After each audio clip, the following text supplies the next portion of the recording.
The journalist's name was Gary Millner, and he had prepared 12 questions. He had written them on a yellow legal pad the night before, in the small Louisville hotel room where the music publication had put him up for the assignment. He was 26 years old and had been covering music for 3 years, and had interviewed enough performers to understand that interviews were, at their best, a controlled form of theater, the subject performing a version of candor, the journalist performing a version of curiosity, both of them working toward the agreed-upon fiction that what was happening was a genuine conversation rather than a negotiated exchange of usable material. He had interviewed Janis Joplin once before, briefly, after a show in Cincinnati. That had been the theater version, quick, energetic, quotable, Janis at full wattage, giving him exactly what he needed for the piece without giving him anything he hadn't come to collect. She was good at it. She had learned to be good at it because the alternative was giving journalists things they didn't know how to handle, and she had done that enough times to understand that the results were rarely worth the cost. This Louisville interview was longer. He had been given 45 minutes, which in music journalism in 1969 was a significant allocation, enough time for the theater version to run its course and for something else to potentially emerge on the other side of it. He had his 12 questions. He had a tape recorder. He had been told she would be available from 2 o'clock in the small lounge adjacent to the venue's backstage area, 2 hours before the doors opened. She arrived at 2:15, which was, by the standards of touring musicians, essentially punctual. She came in with the particular energy of someone who had been in motion since morning, a restlessness that wasn't nervous exactly, but that belonged to a body accustomed to covering large distances and not entirely sure what to do with a chair in a stationary hour. She ordered coffee. She looked at his legal pad. She said, "How many questions is that?" He said, 12. She said, "Ask the good ones first. We might not get to 12. He laughed. She didn't quite. She was already reaching for the coffee, already partially somewhere else, already doing the thing she did at the beginning of interviews, which was establishing the terms without seeming to establish them. He started with the music. This was always the right place to start. The music was territory she was comfortable in, where the answers came fluidly and the candor was genuine rather than performed, where she talked about what she was reaching for and what she was finding, and what the recordings meant to her with a directness that could fill column inches without effort. She talked about the Cosmic Blues Band, about what the lineup change had given her, about the Pearl sessions that were underway at Sunset Sound, and what she hoped they were becoming. Millner listened and took notes and let the tape run and asked the follow-up questions that the answers suggested. This was the part of the interview both of them were comfortable in. This was the theater, and it was good theater. And then, somewhere around question 7, he looked at his legal pad and asked about Port Arthur. He had included it because every profile of her included it, the origin story, the Texas childhood, the difficult years before the music found its context. It was standard biographical material, the kind of background that anchored a profile in place and time.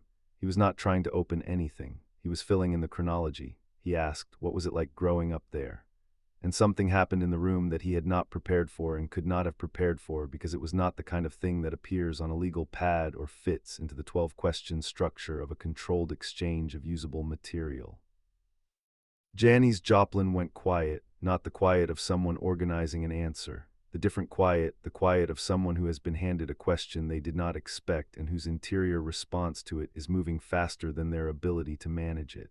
The tape recorder ran, the room held its breath, and then she laughed, and in the laughing her eyes filled and she did not look away or compose herself or do any of the things that people do when emotion arrives uninvited in a professional context. She let it be there, the laugh and the tears simultaneously, the two things that should not occupy the same moment occupying it anyway. Millner sat very still. Janis said, "They didn't like me then either." 7 words, the laugh still in her voice, the tears still in her eyes, the two things still refusing to resolve into one or the other. And the room went the specific quiet that rooms go when something true has been said in them without anyone planning for it to be said. Port Arthur had not liked Janis Joplin for reasons that were, by the standards of Port Arthur in the 1950s, entirely coherent. She was too much, too loud, too feeling, too interested in things that Port Arthur had not designated as appropriate interests for a girl of her age and situation. She painted her bedroom walls with images that the neighbors found alarming.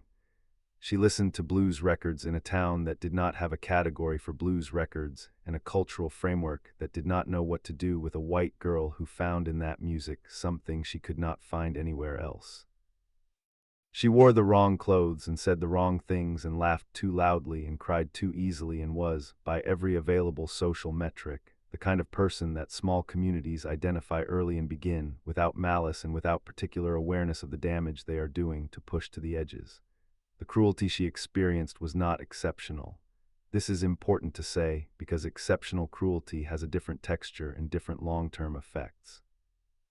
What she experienced was ordinary, the ordinary cruelty of a social order. Protecting itself from what does not fit within it, laughter, exclusion, the particular taxonomy of adolescence that sorts people into categories and then enforces the categories with the casual brutality of those who have never needed to question which category they occupy. She was called ugly. She was called strange. She was told in the many ways that these things are told without being said directly, that the size of what she was and what she felt and what she expressed was a problem, hers to solve, hers to manage, hers to reduce to something the available space could accommodate. There were teachers who might have intervened and did not know how. There were peers who were curious about her and kept the curiosity private because the social cost of expressing it was too high.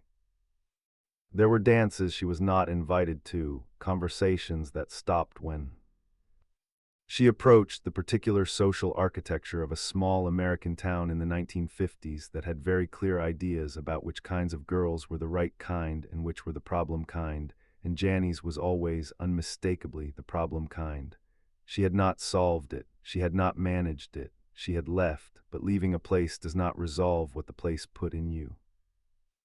The years between Port Arthur and Louisville had been years of becoming something extraordinary, of finding the context that made her access into her greatest gift, of filling stages and arenas with 60,000 people who wanted exactly the size of what she had been told was too much.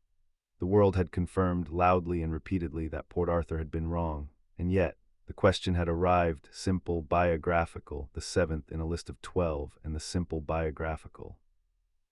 Fact of the place was still in her, still capable of doing the thing it had always done, still arriving with the same weight it had carried since she was 14 years old and understanding for the first time that the room she was in was too small and would always be too small and that the only solution was a door. They didn't like me then either. The then was the thing, the then was doing all the work. It contained the then of Port Arthur, the high school hallways, the record store that didn't carry what she wanted to hear, the church choir that couldn't hold the size of her voice, the faces that had decided what she was and what she wasn't before she had finished deciding for herself.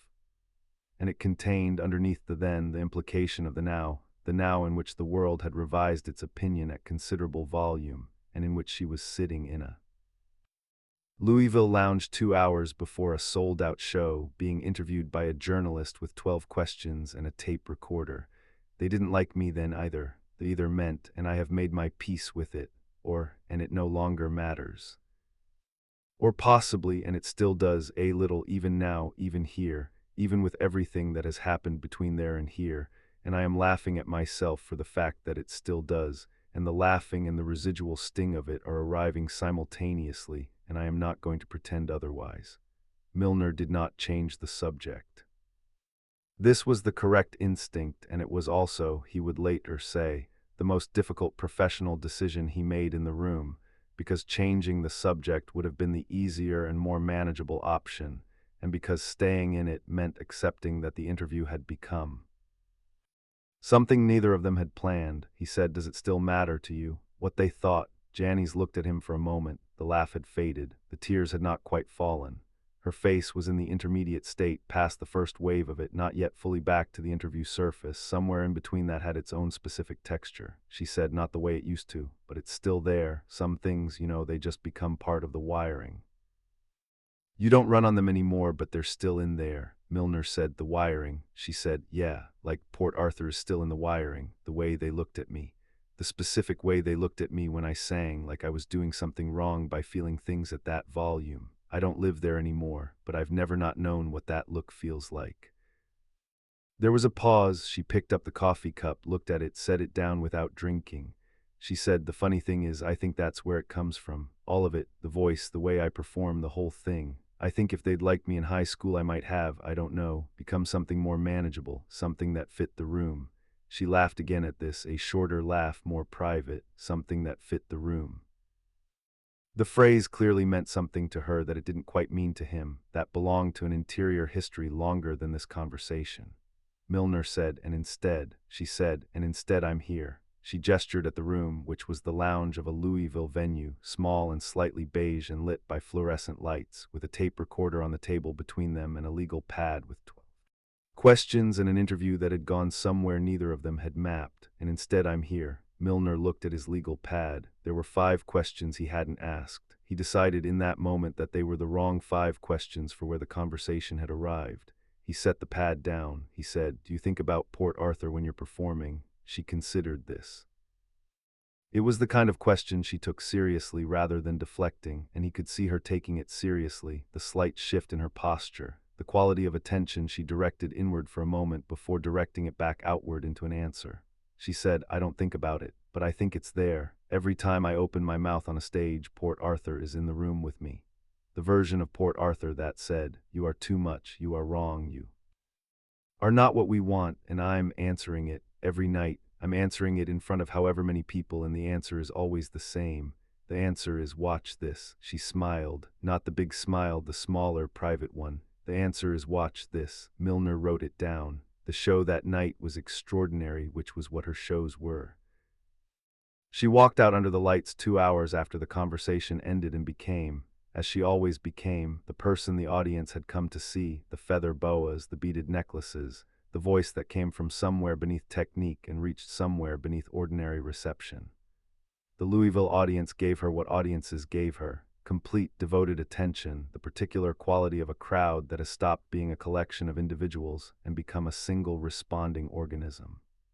She was incandescent, the word that reviewers kept reaching for and kept failing to fully capture. And Millner, watching from the side of the stage with his legal pad, understood something about that word that he hadn't understood before the lounge conversation.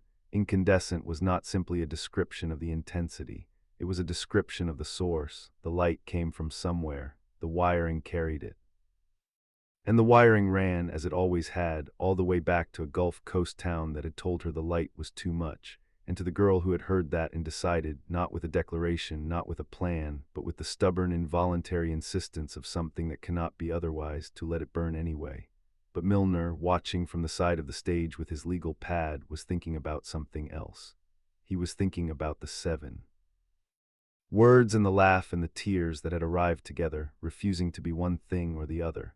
He was thinking about the wiring, her word, the precise and slightly unusual word she had chosen, and what it meant to carry a place inside you long after you had left it. He was thinking about Port Arthur, which he had never visited and could only picture through the biographical shorthand of prior profiles. Small, flat Gulf Coast, the town that did not know what to do with her. He was thinking about the either, they didn't like me then either. The implication of that word, that the not liking was something she had come to terms with rather than something she had escaped. That the terms of the coming to terms included the recognition that some not likings were structural rather than personal, that what Port Arthur had not liked was not Janis specifically, but the size of feeling in general, the excess of it, the way it refused to stay within the available space.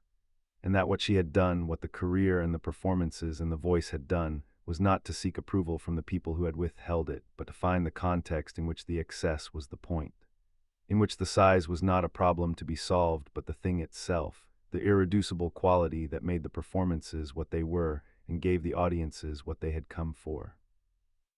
Port Arthur had been wrong, the world had said so, but the wiring was still there, and the laugh and the tears arriving together in a Louisville lounge on a November afternoon, refusing to resolve into one thing or the other, that was the wiring, visible for a moment, the Port Arthur in the machinery of everything that had come after it.